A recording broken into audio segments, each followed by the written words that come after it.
अच्छा, भगवान का एक विराट रूप है। भगवान कैसे अवतार लेते हैं? एक है अंश अवतार, एक कला अवतार और पूर्ण अवतार। अंश अवतार क्या होता है? जो भगवान कुछ क्षण के लिए लेते हैं, जैसे नरसिंह, वामन, ये भगवान के अंश अवतार हैं। कला अवतार क्या है? बोले जो कुछ लंबे समय के लिए लिए जाते हैं, जैसे कि मत्स्य अवतार, भगवान कपिल। और पूर्ण अवतार क्या है? बोले एते चांस कला पुंसा कृष्णस्तु भगवान स्वयं। भगवान कृष्ण ही पूर्ण अवतार हैं, या ऐसे कहें रामस्तु भगवान स्वयं। राम और कृष्ण दोनों ही भगवान के पूर्ण अवतार हैं। राम कृष्ण दो एक हैं, अंतर नहीं निमेष।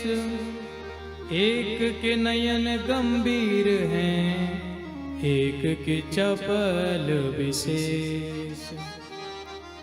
राम जी कौन है? मर्यादा पुरुषोत्तम, गंभीर नेत्र हैं। और दूसरे हमारे लीला पुरुषोत्तम, जिनके नेत्र कैसे हैं? चंचल। तो राम और कृष्ण भगवान के पूर्ण अवतार हैं। भागवत में भगवान के 22 अवतारों के बारे में क्रमबद्ध बताया। भक्तमाल के अनुसार 24 अवतार भी लोग मानते हैं, लेकिन हरि अनंत हरि कथा अनंता, भगवान के अनेक अनेक अवतार हैं। तो सज्जनों, कथा को आगे बढ़ाते हुए द्वापर के अंत में पराशर के यहाँ पाराशर जी का जन्म हुआ। पाराशर जी कौन है? वेदव्यास जी। इनको द्विपायन भी कहा जाता है। द्वीप पर तप करने के कारण इनका नाम द्विपायन भी पड़ा। वेदों का विभाजन किया, विस्तार किया, इसलिए इनको वेदव्यास भी कहा जाता है। और पराशर के पुत्र होने के कारण इनका नाम पाराशर भी है। एक बार की बात है कि ये सरस्वती के तट पर बैठ करके तप कर रहे थे। क्यों? बोले ना, युग धर्म में ह्रास देखा कि लोग अब भजन नहीं करते, मंद बुद्धि के हो रहे हैं, तो तप करने के लिए बैठे हैं। मानव का कल्याण कैसे हो? तो मानव के कल्याण के लिए उन्होंने वेदों का विभाजन किया। 4 हिस्सों में वेदों को बांटा: ऋग्वेद, यजुर्वेद, सामवेद, अथर्ववेद। 17 इन्होंने पुराण लिखे, 18 उपपुराण लिखे, 6 शास्त्र लिखे। लेकिन कहीं भी इनको संतोष नहीं हुआ। और यही नहीं, इन्होंने महाभारत जैसा एक ग्रंथ लिखा। महाभारत कोई साधारण ग्रंथ नहीं है। महाभारत के बारे में कहा जाता है कि यन्न भारते तन्न भारते। जो महाभारत में नहीं है वो भारत में ही नहीं है। ज्ञान की चर्चा, राजधर्म, दान धर्म, सारे धर्मों की चर्चा महाभारत में है। परंतु संतोष नहीं हुआ। सरस्वती के तट पर आज दुखी होकर बैठे हैं। इतने में नारद जी का आगमन हुआ। अच्छा सज्जनों, अगर देखा जाए तो दुख जो है ना, वो सबके जीवन में आते हैं। गोस्वामी तुलसीदास जी ने मानस को लिखा। तो हम जब कोई ग्रंथ को लिखते हैं ना, तो श्रेष्ठ जो विद्वान जन होते हैं उनसे उस ग्रंथ की स्वीकृति लेते हैं कि हमने जो लिखा है वो कैसा है, आप कृपा करके बताइए। जब कोई श्रेष्ठ विद्वान उस पर जब अपने हस्ताक्षर कर देता है, इसका मतलब वो समाज में स्वीकार करने योग्य है।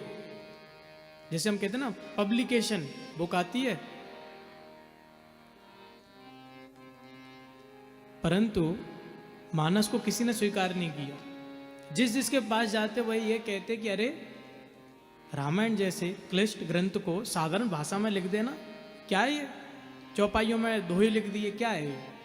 किसी ने स्वीकार नहीं किया। अंतिम में वह काशी गई और काशी में महादेव के पास जाकर के, मंदिर में, काशी विश्वनाथ में जाकर के मानस को रख दिया और कहा, प्रभु मैंने ये प्रसिद्धि के लिए नहीं लिखा, मैं प्रसिद्धि नहीं चाहता था कि मेरा नाम हो कि वाह बड़ा सुंदर लिखा है। मैंने ये स्वयं की प्रसन्नता के लिए लिखा। अगर लेकिन आप मुझे स्वीकृति दे देंगे मैंने कैसा लिखा है मुझे पता नहीं, मैं इसे आपके पास छोड़ करके जा रहा हूं।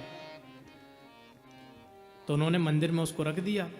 सुबह जैसे ही प्रातःकालीन जब द्वार खुले तो सारे जो अन्य ग्रंथ जो रखे हुए थे मंदिर में वो सब की सब बिखरे हुए रखे थे और केवल मानस ऊपर रखी हुई थी, जिसमें महादेव ने हस्ताक्षर कर दिया।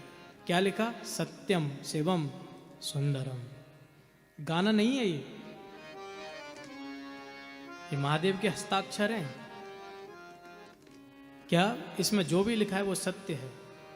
शिवम बोले इसमें जो भी लिखा है ये कल्याणकारी है और बड़ा ही सुंदर लिखा है। तो आज देखिए मानस, हम सभी राम कथा सुनते हैं ना, तो दुख सबके जीवन में आते हैं। आज ऐसे ही व्यास जी बैठे हुए हैं, विचार कर रहे हैं कि मैंने मानव के कल्याण के लिए लिखा परंतु मुझे संतोष नहीं हुआ।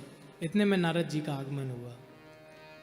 नारद जी व्यास जी से कह रहे हैं, व्यास जी तुमने बड़े ही सुंदर लिखा,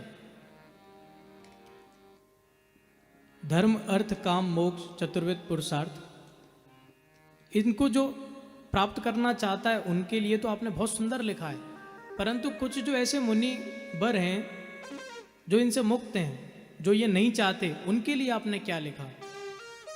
बोले जिस जल में हंस स्नान करता है, हंस कैसे जल में स्नान करता है? स्वच्छ जल में। लेकिन कौवा कैसे जल में स्नान करता है? मलिन।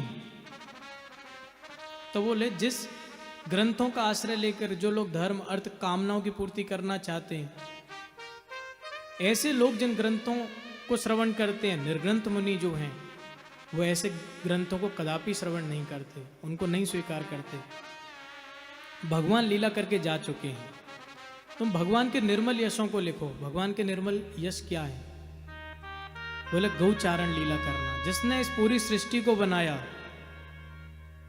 कण कण को, हम तो एक छोटे से स्थान पर बैठे हैं, परंतु विचार करिए ऐसी कितनी सृष्टियां होंगी जो जिसने बनाई है, और वो इस ब्रज में आकर गौओं को चरा रहा है। पूतना जैसी राक्षसी जो मारने के लिए आई थी, भगवान उसको मातृगत गति प्राप्त प्रदान कर रहे हैं।